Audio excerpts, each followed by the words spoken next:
प्यारे बच्चों, आज हम पढ़ रहे हैं कक्षा 12 का अध्याय नंबर 3, जिसका नाम है बाह्य आक्रमण एवं आत्मसातीकरण।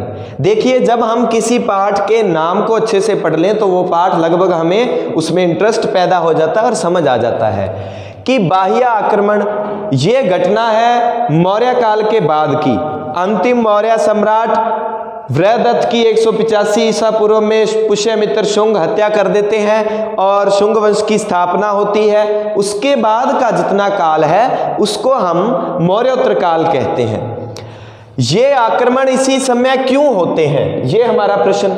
क्योंकि मौर्यों के पश्चात ऐसा कोई बड़ा शक्तिशाली राजवंश नहीं था जो पूरे भारत पर अधिकार कर सके, उसको संभाल सके।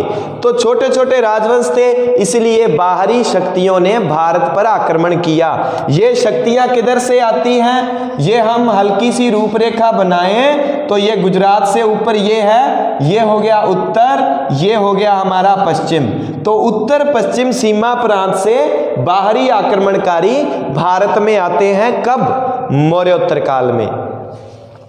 हुआ क्या इससे? ये तो हो गए बाहरी आक्रमण। ये उसके बाद पॉइंट है आत्मसातीकरण।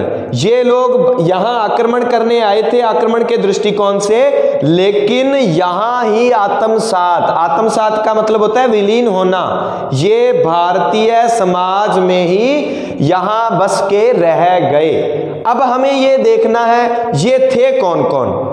मौर्योत्तर काल में 8 भागों में भारतीय भूमि को बांट के पढ़ते हैं हम। 4 देशी राजा, शुंग, कणव, सातवाहन और चेदी, और इसी समय 4 विदेशी पढ़ेंगे जो आए और यहीं रह गए। हिंद, यवन, शक, पहलव, कुषाण और हूण।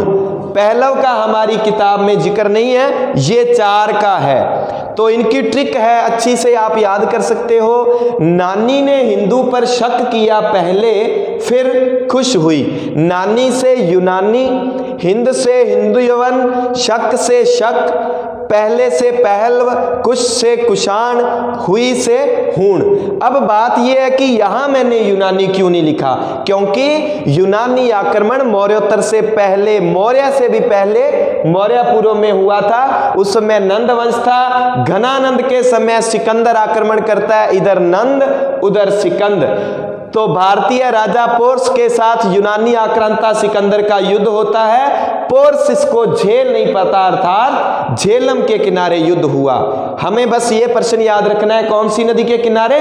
झेलम के किनारे ये युद्ध होता है। सिकंदर इसमें विजित होता है। आगे हम इसके विस्तार से पढ़ेंगे।